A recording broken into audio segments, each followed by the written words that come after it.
अदालत उज़्मा के एक इंतहाई काबिल एहतराम जज ने कहा, और वो लायक एहतराम है कि जनाब पनामा का जो फैसला आएगा वो लोग उसको 20 साल याद रखेंगे। मैं ये यहाँ पर जिसारत करूंगा और पूरी कौम को उस खुदाए बुजुर्ग बरतर को गवाह बनाकर कि जो आपने बेंचमार्क आपने बना दिए इन 3 मंसूबों के लिए, जो आपने ये शफाफियत के मेहनत के आपने जो यार्डस्टिक बना दिए हैं, आपको कौम ज्यादा नहीं तो 40 साल आपको कभी नहीं भूलेगी।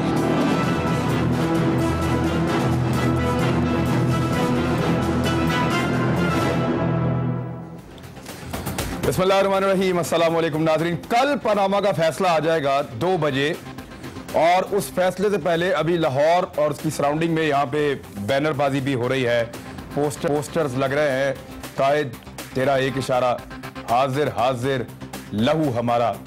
शहबाज शरीफ साहब ने कहा कि अगर अदालत के फैसले को लोग 20 साल याद रखेंगे तो नवाज शरीफ साहब के कामों को लोग 40 साल याद रखेंगे।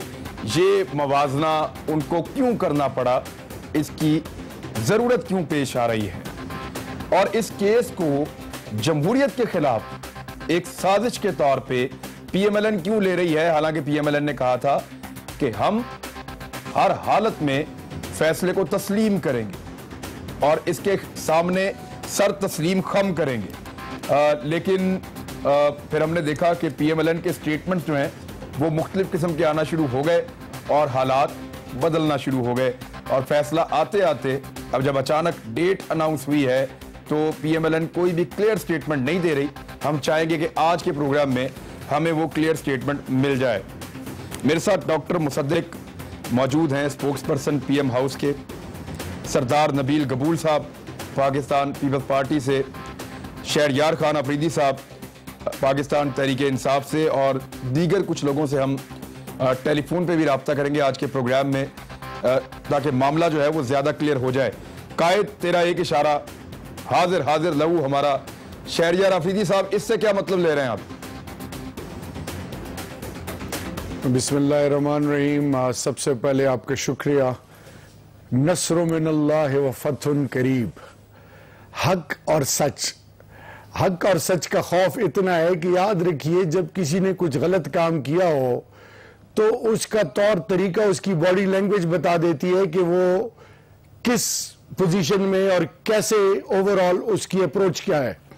ये जो कल से इन्होंने एक नया खेल शुरू किया हुआ है, इसको थोड़ा पीछे लेके जाएं। आप यकीन करें कि जब इन्होंने सुप्रीम कोर्ट पे चढ़ाई की थी और उसके बाद फिर खुद जस्टिस सजाद अली शाह साहब ने अपनी किताब में जब लिखा कि रफीक तारड़ साहब का प्रेसिडेंट और शहबाज शरीफ साहब ने जिस तरह अप्रोच किया, और फिर वो क्वेटा जिस तरह वो तमाम एक प्रोसेस ब्रीफ केस लेके गए, आज इनको समझ इसलिए नहीं आ रही कि ये लेफ्ट राइट सेंटर की आएँ बाएँ शाएँ मार रहे हैं। और उसकी एक क्लासिक एग्जाम्पल है कि एक तरफ तो उनके मिनिस्टर्स कह रहे हैं, दूसरी तरफ आज उनके अपने भाई मैदान में कूद पड़े हैं। यानी अलार्म बेल्स जो हैं वो इस लेवल पे चले गए हैं कि इनकी नींदें तो हराम थी, अब इनको ये पता चल गया है कि कहीं ना कहीं जो भी होगा अब ये झूठी हमदर्दियों के चक्कर में। लेकिन याद रखें इमरान भाई, इनके वालिद साहब, अल्लाह उनकी आखिरत अच्छी करे, उनकी नमाज जनाजा में इनको शरीक नहीं होने दिया। इनके वालिद साहब के साथ इनके अपने भर्ती किए हुए एएसआई साहिबान ने क्या किया, तारीख गवाह है। जहाज से नीचे उतरने इनको नहीं दिया, और फिर इनको डिफेंड करने के लिए कोई नहीं था। यहां तक कि कुलसूम नवाज के साथ पूरी पिंडी में सिवाय एक शख्स के बाशी खान आफरीदी कोई नहीं था। आज उनके लेफ्ट राइट सेंटर जो हैं, चाहे वो लाहौर या चाहे पूरे पाकिस्तान में, जब वो मोहतरमा निकलती थी अपने शौहर के लिए, तो इनको डिफेंड करने कोई इसलिए नहीं आएगा कि इनकी परफॉर्मेंस बिलो पार तो छोड़े पैथेटिक है। इन्होंने कौम को जो मैसेज दिया लूट मार का, ये जो चांगा मांगा की सियासत, ये लूट मार का जो बाजार इन्होंने गर्म किया है। और फिर क्लासिक एग्जाम्पल एक और है कि जब इनसे बात आई तो बड़े बात दावे इन्होंने किए। जब इनसे कहा कि मनी ट्रेल बताएं या जस्टिफाई करें, तो पहले तो जद्दा, दुबई और लंदन का ट्रायंगल था, लेकिन ये जो कतरी खत ने और इनकी कोताहियों और नाअहलियों को जिस तरह अल्लाह ने एक्सपोज किया है, अल्लाह अल हक है। और कल पाकिस्तान की तारीख का 69 साल बाद वो जो वाकई जिसके लिए लोगों ने कुर्बानियां दी थी, इंशाअल्लाह बेइज़्निल्लाह वो तमाम लोग, चाहे वो तहरीक इंसाफ में है चाहे और पार्टियों में, जिन्होंने इस मुल्क को लूटा है, जिन्होंने इस मुल्क की यतीम नादारों मिस्कीनों की इज्जतों से खेला है, इंशाअल्लाह कल वो दिन है जिसमें इनको जलील ख्वार अल्लाह करेगा इंशाअल्लाह। अब ये तो देखें, कल का फैसला जो है वो बताएगा। अब मुसद्दिक मलिक साहब, ये जरूरत पेश आ रही है सर, वो कह रहे हैं आपके लिए कोई भी नहीं निकलेगा, और आप लोग कह रहे हैं कि जी बिल्कुल निकलेंगे, बंदे निकलेंगे और बैनर्स भी लग रहे हैं। ये तसादुम की कैफियत क्यों बन रही है सर? नहीं, एक तो मैं 2-3 चीजें आपके सामने क्लियर करना चाहता हूं। पहले तो खुद ही आफरीदी भाई जो हैं उन्होंने जो जुल्म की दास्तान है वो आपको सुना दी, आपको बताया कि किस तरह प्राइम मिनिस्टर को उनके वालिद के इंतकाल के बाद तदफीन के लिए भी शरीक नहीं होने दिया। आपको ये भी उन्होंने बताया कि किस तरह उन्होंने सारे खानदान के ऊपर जुल्म किया, कैसे उनको एयरपोर्ट से रुखसत किया। तो ये तमाम तो ये जुल्म की दास्तान सुना रहे थे, और उनकी दास्तान से तो ऐसा लग रहा था कि शायद वो आमिर के खिलाफ बात कर रहे हैं, लेकिन आखिर में उन्होंने बात बदल दी और उन्होंने कहा कि नहीं, असल में तो ये आपकी आमरियत है कि आपको आपके वालिद की तदफीन के अंदर शरीक नहीं होने दिया। चलिए, जैसा वो मुनासिब समझे वैसी बात करें। सर लेकिन एक नुक्ता और भी था सर, एक नुक्ता ये भी था कि उस वक्त आपको प्रोटेक्ट करने के लिए कायद तेरा एक इशारा हाजिर हाजिर लहू हमारा वाले लोग आए नहीं थे, वो ये भी कह रहे थे। नहीं, ऐसी बात तो नहीं है। ये चौधरी तनवीर साहब यहीं पिंडी में हैं, ये जिक्र कर रहे थे आफरीदी साहब का।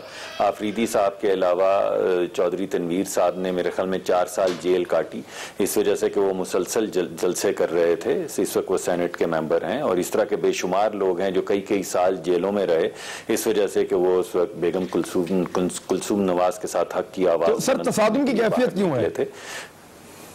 हाँ, ये तीसरा सवाल है। तो देखिए, ये बिल्कुल आपको गलत तासुर मिला है। ये सॉलिडेरिटी जो है वो जाहिर कर रहे हैं, क्योंकि एक बड़ा फैसला आ रहा है, बिल्कुल इसमें ना तसादुम है और ना कोई ऐसी अपील की गई है कि हमारे जो कारकुनान हैं वो बाहर आए। ये तो सिर्फ एक, देखिए, हम हुकूमत भी हैं और एक सियासी जमात भी हैं। पहले हम एक सियासी जमात हैं, फिर वो सियासी जमात इलेक्शन लड़ती है और हुकूमत फॉर्म करती है। तो वो जो सियासी लोग हैं वो अपनी सॉलिडेरिटी शो करने की कोशिश कर रहे हैं। किसके खिलाफ? इसमें किसी किस्म का इशारा नहीं। प्राइम मिनिस्टर के साथ सॉलिडेरिटी, किसी के खिलाफ सॉलिडेरिटी नहीं। प्राइम मिनिस्टर के खिलाफ कौन सी साजिश हो रही है जिसपे ये सॉलिडेरिटी शो हो रही है? नहीं, ओहो, नहीं यार, जब कोई फैसला होता है, बड़ा फैसला होता है, तो जिसको आप चाहते हैं, जिससे आप मोहब्बत करते हैं, आप उसको कहते हैं कि मैं तुम्हारे साथ हूं, अपने दिल पे हाथ रखते हैं और अपनी चाहत का इजहार करते हैं। तो ये जो सॉलिडेरिटी का पैगाम जा रहा है, जो मोहब्बत का पैगाम जा रहा है, जो एतमाद का पैगाम जा रहा है, जो सियासी पैगाम है कि कल बड़ा फैसला है, हम आपके साथ हैं और आपके साथ दिलो जान से हैं, ये फैसला। शहरयार अफरीदी साहब, ये सिर्फ इजहार यकजहती है मियां साहब से। बड़ा फैसला आने वाला है, उनका और उनका खानदान उसमें मुलविस है, या मुलविस नहीं, ये मुबैना तौर पे वो उनके ऊपर इल्जामात हैं, तो इसलिए उनके कारकुन कह रहे हैं कि जी हम आपके साथ हैं, तो हाजिर हाजिर लहू हमारा। इसके अलावा कुछ नहीं है, तसादुम की कैफियत। ये असल में अगर हम हिस्ट्री को देखें तो हमारे पास बहुत सारी एग्जाम्पल्स हैं, शाह ईरान से लेकर और इवन हुस्नी मुबारक के लास्ट डेज तक, और इवन बशर अल असद की भी अगर आप देख लें, और फिर खासकर इराक के हवाले से जब हम बात करें, मैं ज्यादा दूर नहीं जाना चाहता, मैं पाकिस्तान में ही इसको रखूंगा। सवाल यह है इमरान भाई कि वो कौन सी ऐसी वजह है कि आज एकदम एक रात सबसे बड़ा जो मदारी है, जो PMLN का, आई एम सो सॉरी, मेरी तरबियत नहीं है, लेकिन मुसीबत यह है कि इतना इस कौम को इस्तराब, यानी पिछले दिनों एक मां ने 2 बच्चों समेत खुदकुशी की।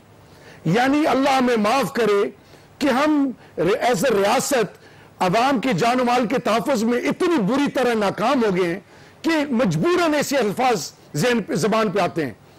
मैं ये पूछना चाहता हूं कि सुप्रीम कोर्ट, आप हुकूमत, इस वक्त आपकी गवर्नमेंट है, इदारों को आपने मजबूत करना है, आपका एक मिनिस्टर कहता है, एक तो अपने नाम से पोस्टर्स और बैनर्स का कल्चर, फिर वो आज से कुछ माह पहले कहता है कि जी नवाज शरीफ के किताब के जो औराक है जिनको नजर नहीं आ रहे वो पूरे हैं।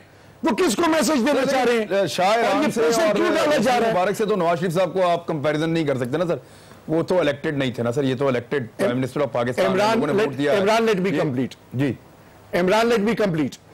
दूसरी चीज, आज ये जो 20 साल और 40 साल की बात शहबाज शरीफ ने की है कि लोग 40 साल तक आपके 3 मेगा प्रोजेक्ट्स याद रखेंगे, ये क्यों जजेस के रिमार्क्स को कंट्रोवर्शियल बना रहे हैं और उसको पब्लिक प्लेसेस में हाईलाइट कर रहे हैं? ये अगर सिंपैथी गेन करना नहीं है तो क्या है? मॉरल ग्राउंड्स क्या होते हैं? इखलाकरें क्या डिमांड करती हैं कि अगर आप में मॉरल करे जाए तो फिर तमाम चीजों का सामना करें, सबूत पेश करें, अगयार पर या किसी और पर रिलाय ना करें। और फिर लास्ट एंड मोस्ट इंपॉर्टेंट बात, अगर नवाज शरीफ साहब आपने कहा इलेक्टेड प्राइम मिनिस्टर हैं, तो तमाम पॉलिटिकल पार्टीज ने क्या कहा? मैं स्टूडेंट ऑफ इंटरनेशनल पॉलिटिक्स हूं। इमरान दुनिया में कौमों में किसी भी केस में एक भी जगह ग्रे एरिया हो उस चीज को नलिफाई कर दिया जाता है, नल एंड वॉइड हो जाता है। आपके 2013 के इलेक्शन में 40 ऑब्जर्वेशंस थी, 40 ऑब्जर्वेशंस हमने मन ऑन कबूल किया। इनसे सवाल यह है कि आज इन्होंने 50 करोड़ के करीब अभी पैसा दिया, लोगों को मोटिवेट कर रहे हैं कि डंडा बरदार और पता नहीं कौन, ये कुछ नहीं कर रहे। ये सुनी सुनाई है या वाकई इत्ला है आपके पास? देखिए इमरान भाई, हर वो बात जो बगैर तहकीक के आगे बढ़ाई जाए वो झूठ के ज़िम्मे में आती है। ये हदीस है, मैं आपको ऑथेंटिक बता रहा हूं। ये अपना डंडे बरदार और आगे पीछे लोगों को एक्टिवेट और मोटिवेट करना चाह रहे हैं, लेकिन मैसेज इनके लिए है कि हम जानों की कुर्बानी देने के लिए तैयार हैं, फकत इस मुल्क के लिए, क्योंकि ये बात पाकिस्तान की है, ये इमरान खान की नहीं है। ठीक है, ये ठीक है सर, देखें लेकिन असूलन तो की है। और जिन्होंने एक मिनट यहाँ इसको रोके, मैं ख्वाजा सादर बीग साहब मेरे साथ मौजूद हैं टेलीफोनिक लाइन पे, मैं उनसे ये 3-4 चीजें जो उनसे मंसूब भी की जा रही हैं उन्हीं के सामने रखता हूँ। अस्सलाम वालेकुम सर। वालेकुम सलाम जनाब इमरान। अच्छा पहले आपकी ट्वीट के बारे में, आपने कहा कि पनामा केस जो है वो मुल्की तरक्की और जमहूरी तसलसल के खिलाफ साजिश है, हुकूमत की कब्र खोदने वाले जमहूरियत की कब्र खोद रहे हैं। सर ये एक अदालती फैसले को जमहूरियत के खतरे के तौर पे कैसे ले सकते हैं? मैंने मुकदमे की बात की और मुकदमे के पिटिशनर्स की है, क्योंकि अदालत ने खुद कोई पिटिशन नहीं की बल्कि 3 पिटिशनर्स हैं उसके। और मैं अब भी कहूंगा कि ये तीनों पिटिशनर्स जो हैं ये जलन और हसद का शिकार हैं, और चूंकि ये इनकी धरना सियासत और एहतजाजी सियासत में ये बुरी तरह फ्लॉप हुए हैं, उसके बाद ये सुप्रीम कोर्ट में एक मुकदमा लेके गए हैं, मगर इन्होंने सुप्रीम कोर्ट पे ट्रस्ट नहीं किया और इन्होंने मीडिया पे भी अपना तमाशा लगाया और शाहराह दस्तूर पर भी इन्होंने अपनी अदालत लगाई। तो जब इन्होंने अपनी अदालतें बाहर लगाई हैं तो ये बोले तो इनको बोलने की इजाजत, और हम जवाब दें तो गुनाह हो जाता। ठीक है, कायद तेरा एक इशारा हाजिर हाजिर लहू हमारा, सर इससे क्या मुराद है? ये किसके साथ लड़ाई है सर? ये नारा इमरान खान साहब, आप सीनियर आदमी है माशाल्लाह, नौजवान है, लेकिन आपने बहुत पहले ये जर्नलिज्म शुरू किया था। ये नारा अर्ली 90s का नारा है PMLN का, PMLN यूथ विंग का, ये कोई नया नारा नहीं है। ठीक है। और हमारे लीडर पे या हमारी पार्टी पे जब भी आजमाइश का कोई वक्त आया है तो हम अपनी क़यादत और अपनी पार्टी के साथ साबित कदम रहे हैं और अपनी जमातों और अपने नजरिए के साथ साबित कदम रहना चाहिए। और ये जिन हमारे कारकुनों ने ये बैनर लगाए होंगे उन्होंने अपनी साबित करनी और अपनी कमिटमेंट का इजहार किया है, कोई गुनाह है अपनी? नहीं ऐसी बात नहीं ख्वाजा साहब, ये इसमें पाकिस्तान पीपल्स पार्टी के भी नारे बड़े खौफनाक है। ये सिर्फ टाइमिंग को लेके अपोजिशन का एक एतराज है जो आपके सामने हमने रखा है। सर जी इमरान भाई ठीक समझ आ गई, इनका एतराज बेजा है और इसका ये मैसेज किसी के लिए नहीं है, ये अपने कायद के साथ सॉलिडारिटी शो किया है। ठीक है, अब फैसला आपको अदलिया पे पूरा एतमाद है, फैसला तस्लीम करेंगे, तस्लीम सर खम करेंगे क्या, या आपका कुछ और स्ट्रेटेजी भी है? देखिए खान साहब, अदालतों के फैसले और खास तौर पे अदालत जब मुल्क की सबसे बड़ी अदालत हो तो उस फैसले पर अमल तो करना ही होता है। ठीक है, फैसले आपको पसंद भी आते हैं, पसंद नहीं भी आते, आप फैसलों को तस्लीम भी करते हैं और तस्लीम नहीं भी करते।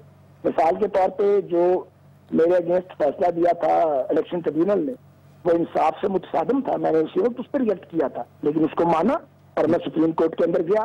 तो जो भी फैसला आएगा, जिसके भी हक में आए, जिसके भी खिलाफ आए, उसके ऊपर अमल दरामद होना चाहिए, उसको इम्प्लीमेंट किया जाना चाहिए और किसी को कोई एहतजाज नहीं करना चाहिए।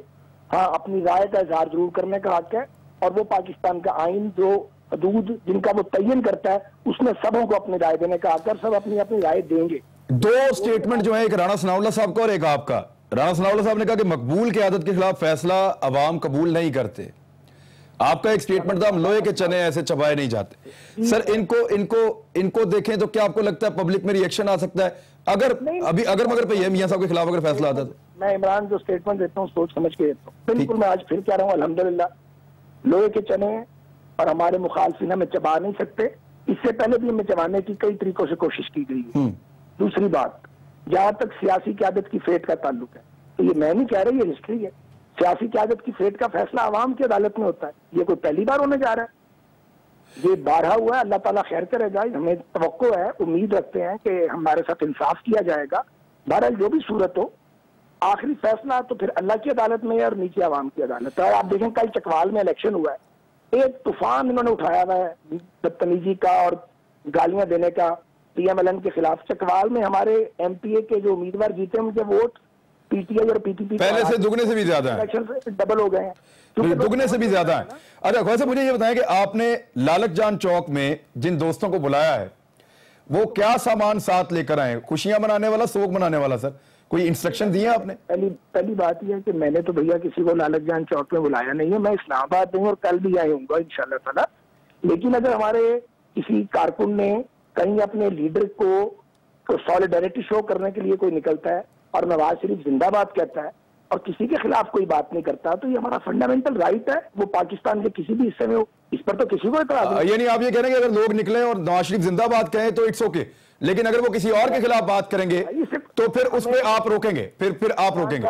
इमरान साहब, बात एक तो सियासी कारकुनों को आपस में कभी तसादुम नहीं करना चाहिए, मैं इसका सख्त मुखालिफ। ठीक। दूसरी बात यह है कि अदालतों की डिग्निटी को और अदालतों के जो एहतराम है उसको कभी चैलेंज नहीं करना चाहिए। अपना नजरिया पेश करना चाहिए, अपने पार्टी की आइडियोलॉजी को और अपने लीडर के साथ जो आपकी कमिटमेंट है उसको शो करना चाहिए। वो कोई नहीं रोक सकता और वो हर एक का राइट है, सिर्फ हमारा राइट थोड़े है, सबों का राइट है, सब अपना अपना राइट यूज करें। चलो ठीक है, किस पे रोकता?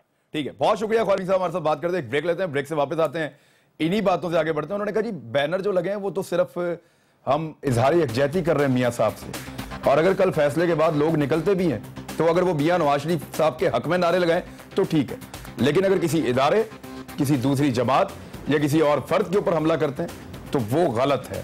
और फैसला जो भी हो, ख्वाजा साद रफीक साहब ने कहा कि आपको पसंद आए या ना आए, तस्लीम भी करना चाहिए और उसको मानना भी चाहिए।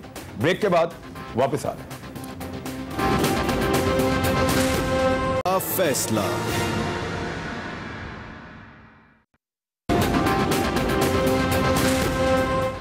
वेलकम बैक नाजरीन। सरदार नबील कबूल साहब ने हमें ज्वाइन किया पाकिस्तान पीपल्स पार्टी से, बहुत शुक्रिया सरदार साहब। आप ही से शुरू करता हूं, लेकिन पहले आज मियां मोहम्मद नवाज शरीफ साहब ने बिक्की पावर प्लांट के इफ्तिताह के मौके पर यहां शेखुपुरा में आपको मुखातिब किया था। मैं चाह रहा हूं कि पहले आप जरा वो सुन लें। करने की धमकी वो दे रहे हैं जिन्होंने खुद लोड शेडिंग को इस मुल्क से दो चार किया है, यानी जो उसकी बुनियाद रख के गए हैं, यानी पाकिस्तान को अंधेरों में डबो कर गए हैं, आज वो एहतजाज करने की धमकी दे रहे हैं। आप लोगों को शर्म आनी चाहिए ऐसी बात करते हुए कि आप लोगों का जो बोया हुआ है वही कौम काट रही है आज। जी शर्म आनी चाहिए, ये मियां साहब ने कहा। ये अब बिलावल भुट्टो जरदारी साहब ने जो एहतजाज का ऐलान किया, उनकी पार्टी ने जो एक्टिविटी शुरू की है उस पर नबील कबूल साहब, मियां साहब का ये फरमाना था आज के दिन जिनके बारे में कल फैसला आने वाला है। जी सरदार साहब। मेरे ख्याल में कि ये फ्रस्ट्रेशन में इस तरह के स्टेटमेंट दे रहे हैं नवाज शरीफ साहब, उनको पता है कल क्या फैसला आने वाला है, और फैसला चाहे उनके हक में हो चाहे उनके खिलाफ हो, एहतजाज तो हर हालत में होगा। सड़कों पे लोग निकल के आएंगे, चाहे वो मिठाई तकसीम करने के हवाले से बाहर निकलें या एहतजाज करने के हवाले से बाहर निकले, आवाम तो सड़कों पर आएगी। लोड शेडिंग अगर वो कहते हैं कि हमने दी है, तो उन्होंने 2013 के इलेक्शन में कहा था, शहबाज शरीफ ने जिस तरीके से माइक तोड़कर ये कहा था कि 6 महीने में लोड शेडिंग का खात्मा करूंगा, आज भी 12-12 घंटे जो है लोड शेडिंग हो रही है।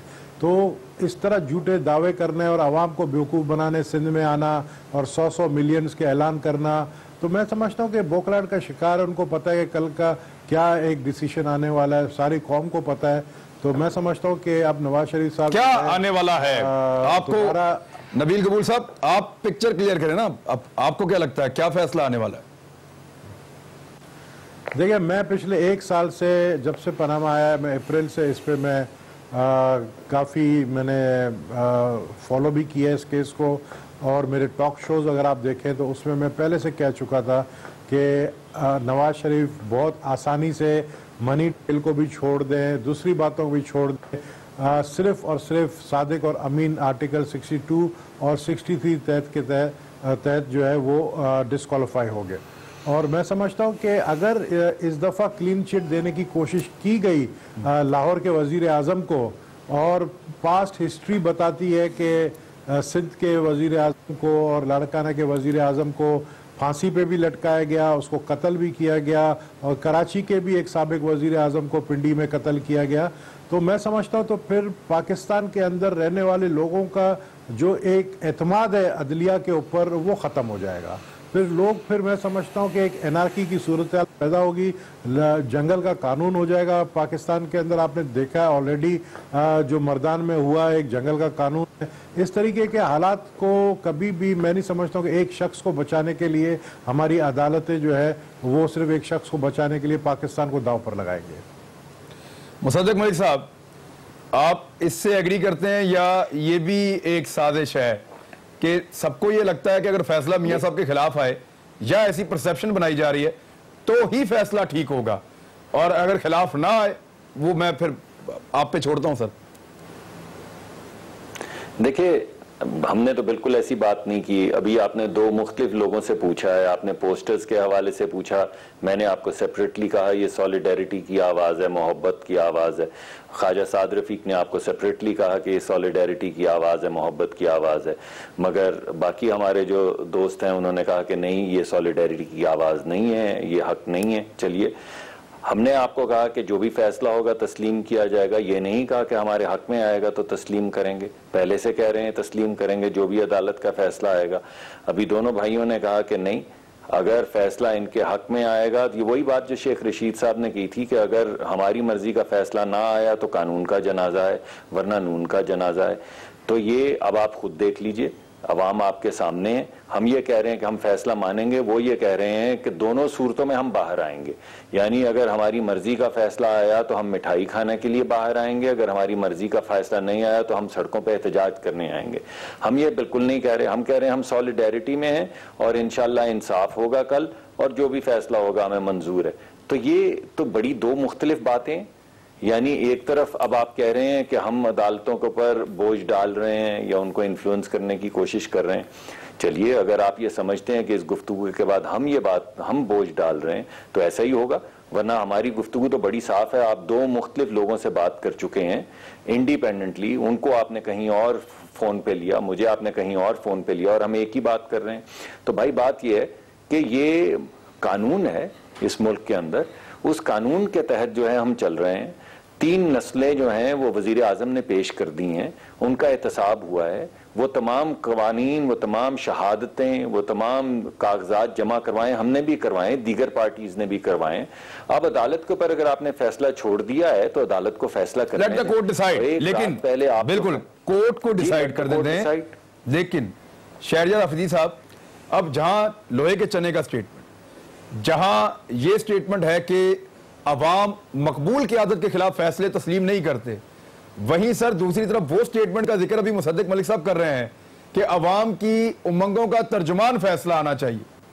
सर ये इन सबको हम प्रेशर के जुमरे में ना लें?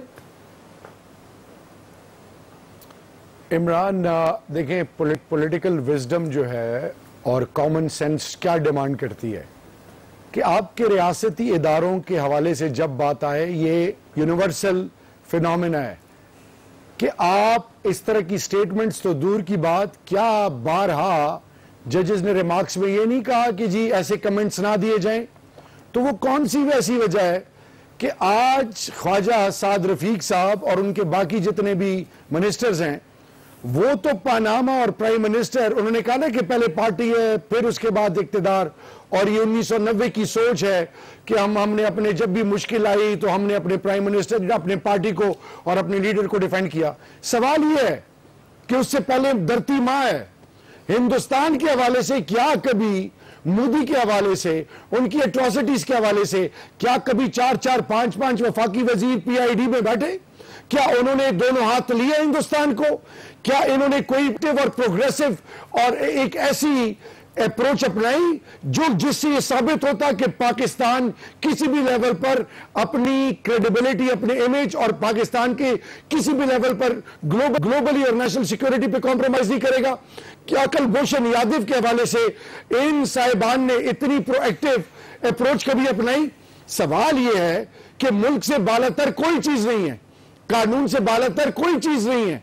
आज बात हो रही है सुप्रीम कोर्ट में किस चीज पे कि अगर आपके पास ये तमाम एसेट्स आए जो कि पानामा से पहले आप कहते थे ये हमारे हैं ही नहीं, कितनी एग्जांपल्स हैं। फिर प्राइम मिनिस्टर की स्टेटमेंट्स कॉन्ट्रडिक्टरी आए, कुछ उन्होंने ऐसी चीजें की कि ये वो जरा on the floor of the house, फिर इंडेमनिटी के लिए फिर आप आते हैं, वो तो सर फिर आपने कहा कि डिसाइड करेगा पार्लियामान पर आपका वो तो कल कोर्ट डिसाइड करेगा। नहीं इमरान, देखें सारी चीजें चल के आ रही हैं, ऑब्वियसली कोर्ट विल डिसाइड।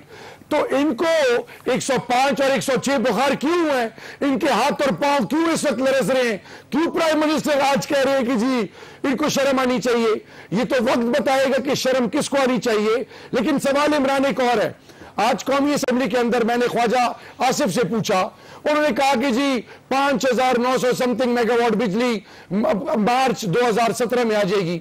मैंने कहा कि आपकी ट्रांसमिशन, आपकी डिस्ट्रीब्यूशन, आपकी मैनेजमेंट, आप फीडर्स पे जो आप बिजली देते हैं, आपके पास मीटर रीडर है नहीं, आप उनको जो लोगों को एस्टिमेटेड बिल्स भेज रहे हैं और एस्टिमेटेड स्टेटमेंट भी आ गया ना ख्वाजा साहब ने कहा मेरा क्रेडिट ने अगर 2000 दिसंबर तक 2017 तक बिजली ना आए तो ये उन्होंने एक और स्टेटमेंट दे दिया। लेकिन अभी एक बड़ा इंपॉर्टेंट स्टेटमेंट है मेरे पास, उसमें साबिक सदर आसिफ अली जरदारी साहब ने कहा है कि अगर अब मुझे नवाज शरीफ साहब का फोन भी आया तो मैं नहीं उठाऊंगा, और अगर अब जमहूरियत के लिए भी साथ देना पड़ा तो नहीं दूंगा। ये क्या अगले इलेक्शन की तरफ इशारा है? ये इस नहज पे जरदारी साहब क्यों पहुंचे? नबील कबूल साहब से एक ब्रेक के बाद। वेलकम बैक नाजरीन, जावेद चौधरी साहब के साथ आसिफ अली जरदारी साहब की जो गुफ्तगू है उसके कुछ और नुकात मैं आपके सामने रखता हूं। नबील कबूल साहब से हम जवाब लेंगे। उन्होंने कहा कि पाकिस्तान के लिए इमरान खान से बात हो सकती है, हुकूमत के खिलाफ तब तक तहरीक चलाऊंगा जब तक हुकूमत चली नहीं जाती, कोई मफामत अब नहीं होगी पीएमएलएन के साथ। और उन्होंने ये कहा कि वो नेक्स्ट वज़ीर खुद बनेंगे, मीनारे पाकिस्तान में आसिफ अली जरदारी कैंप लगाएंगे और मज़ार कायद पे बिलावल भुट्टो जरदारी कैंप लगाएंगे। नबील कबूल साहब, ये जरदारी साहब अब फोन भी नहीं उठाएंगे नवाज शरीफ साहब का, हालात यहां पहुंच गए वाकई? बिल्कुल, मैं समझता हूं कि नवाज शरीफ साहब ने जरदारी साहब के पीठ पे छुरा घूंपा है और उन्होंने जरदारी साहब के वो एहसानात भूल गए थे कि जब 2014 का धरना हुआ था, उस धरने में नवाज शरीफ साहब रिज़ाइन कर रहे थे और पाकिस्तान पीपल्स पार्टी ने उनको मना किया कि आप जल्दबाजी में फैसला नहीं करें, कोई रास्ता निकल आएगा। और इसके अलावा भी 2 दफ़ा जमहूरियत को बचाने में जो पाकिस्तान पीपल्स पार्टी ने किरदार अदा किया वो हमें पता है। उसके बाद वो जरदारी साहब ने कहा कि 2014 में मैंने इनको सियासी शहीद नहीं बनने दिया। उन्होंने आज जमहूरियत का जिक्र नहीं किया, उन्होंने कहा जी सियासी शहीद मैंने इनको नहीं बनने दिया, लेकिन अब वक्त अलग है। तो सियासी शहीद देखिए ना, अब बात यह है कि नवाज शरीफ साहब जो है उनको मैंने एक मशवरा दिया था कि पनामा के फैसले से पहले ही अगर वो इस्तीफ़ा दे देते तो उनके हक में बेहतर होता, लेकिन अगर उनके ऊपर फ़र्द जुर्म आयद हो जाती है तो उसके बाद फिर उनके पास कोई और रास्ता नहीं बचेगा। तो मैं समझता हूँ कि अभी भी जमहूरियत को ख़तरा अपोजिशन से नहीं है, ना पीपल्स पार्टी से है, ना पीटीआई से, बल्कि खुद पीएमएल नून से जमहूरियत को ख़तरा है, क्योंकि अगर इनके खिलाफ फैसला आएगा तो इन्होंने जिस तरीके से ख्वाजा साद रफ़ीक ने 5000 लोगों को जमा किया अपने हल्के में, इसी तरह हर MNA और हर MPA को कहा गया है कि आप एटलीस्ट 5-5 हज़ार अपने हल्के में लोग जमा करें। तो इससे यही जाहिर होता है कि ये इस फैसले को किस तरीके से कबूल करेंगे और फैसला जब आएगा तो उसके बाद रिएक्शन क्या होगा। और आपको पता है कि every action as a reaction, तो उस रिएक्शन में जमहूरियत को ख़तरा मेरी नज़र में हो सकता है। यहाँ कराची में भी चंद जमातें ऐसे हैं जो सड़कों पे आने के लिए कल अपने वर्कर्स को उन्हें मदऊ किया है, उनको बुलाया गया है। ठीक, लेकिन मुसद्दिक मलिक साहब देखें, अब मामला तो जमहूरियत का तब हो जब कोई शब खून मार रहा हो या कोई और एक खानदान है उसके खिलाफ मुकदमा है, एक नहीं, दूसरा नहीं, तीसरा नहीं, चौथा नहीं, कोई वजीर आजम तो चेंज हो सकते हैं। पीपल्स पार्टी के एक वजीर आजम जो है वो फारग किए कोर्ट ने, वो घर चले गए, दूसरे आ गए, तो इससे जमहूरियत को कहां खतरा हो जाता है सर? नहीं, मैं तो आपको बिल्कुल, अभी मुझे तो ये बात समझ नहीं आ रही। मैं तो 4-5 मरतबा एक ही बात कर चुका हूँ। मुझे तो ऐसे लगता है जैसे आपको शायद कोई फैसला मालूम है जिसकी वजह से आप कह रहे हैं कि वजीर आजम अगर चले जाएं तो जमहूरियत को क्या होगा। कोई ऐसा फैसला आ गया है, आपको कोई फैसला मालूम है, फिर तो इस पर बात की जा सकती है। अगर कोई फैसला आया नहीं है और फैसला कल आना है तो फैसला आने दीजिए।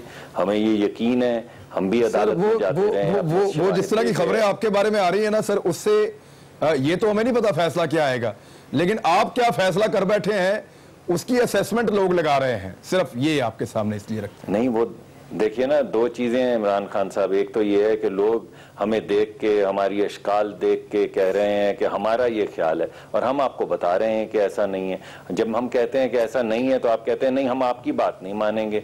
हालांकि फैसला हमारा है कि हमने सड़कों के ऊपर आना है, और ये जो भी आप बातें कर रहे हैं इश्तियाल अंगेजी करनी है। हम आपको कह रहे हैं कि हम अदालत का फैसला तस्लीम करेंगे। हम आपको कह रहे हैं कि हम सड़कों पे नहीं आएंगे। हम ये कह रहे हैं मोहब्बत का इजहार और सॉलिडेरिटी है, और हमें यकीन है कि हमें ईमान है कि जस्टिस मिलेगा। आप कह रहे हैं हम आपकी बात नहीं मानते। हम कहते हैं अच्छा सर, मैं नहीं कह रहा हूँ अपोजिशन नहीं मानती, हमारी बात, बाकी पॉलिटिकल पार्टीज आपकी बात नहीं मान रही, उनकी बात हम आपके सामने ठीक है। ये देखिए उनका हक है, उनका हक है, ये एहतजाज भी करना उनका हक है। उन्होंने तो आपसे कहा है, हमने तो आपको नहीं कहा। अभी गबोल साहब ने कहा कि फैसला कुछ भी हो हम सड़क पर आएंगे, तो हमने तो नहीं कहा कि हम आपकी बात नहीं मानते, आप सड़क पर नहीं आएंगे। हमने तो उनकी बात मान ली है। But they are coming for load shedding sir, वो लोड शेडिंग के खिलाफ आ रहे हैं, आपकी हुकूमत की गवर्नेंस के खिलाफ आ रहे हैं। नहीं, फैसले का जिक्र उन्होंने फैसला कुछ भी आ जाए। नहीं, नबील कबूल साहब आप तस्हीह कर दें। इमरान खान साहब नहीं, एक मिनट ठहरिए। जो मैं समझा था शायद गलत है। शुरू में गबोल साहब ने कहा कि अगर फैसला हक में आएगा तो हम मिठाई बांटने आएंगे बाहर सड़कों पे, अगर फैसला खिलाफ आएगा तो हम एहतजाज में आएंगे। हमने आपको कहा हम नहीं आएंगे, हमने उनकी बात मान ली, उन्होंने हमारी बात नहीं मानी। तो मैं मुद्दबाना दोबारा आपको वही कहता हूँ कि हम तो अदालत का फैसला मानेंगे। जी सरदार साहब। देखिए ना इमरान साहब, अदालत का फैसला तो हम सबको मानना है, लेकिन मैं कह रहा हूं कि किसी भी सूरत में हमें सड़कों पर इसलिए आना है कि अदालत का फैसला अगर तो प्राइम मिनिस्टर के हक में आता है तब भी हम बाहर सड़क पर होंगे, अगर उनके खिलाफ आता है तब भी बाहर सड़क पर होंगे। उसकी रीज़न ये है कि प्राइम मिनिस्टर नवाज शरीफ भी अगर चले जाएंगे तो हमारे जो सिंध के अंदर, इंटीरियर सिंध के गाँव में 18 घंटे लोड शेडिंग वो आपका इशू है, दी जा रही है, उसके ऊपर वो आपका इशू है। और उसके ऊपर मैं ये मतलब समझा था, इसीलिए मैंने मुसद्दिक मलिक साहब के सामने रखा। एक ब्रेक मुझे लेनी पड़ेगी यहाँ प्रोग्राम में, ब्रेक से वापस आते हैं। तो क्या आपको अभी भी ऐसा लगता है शहरयार अफरीदी साहब कि ये मुकमुका हुआ है, जिस तरह की चढ़ाई अभी जरदारी साहब ने की है? ब्रेक के बाद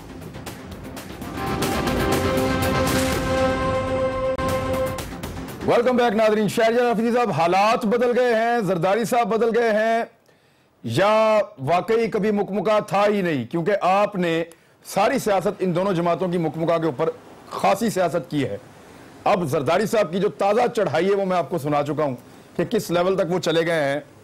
तो अभी भी आपको लगता है कि मुकमुका और कोई अंडरस्टैंडिंग है? इमरान, अल्लाह सारियाँ पैदा करे। मैं कुछ ज्यादा क्या कहूंगा, मैं सिर्फ इतना कह सकता हूं कि वाकई अल्लाह अल हक है।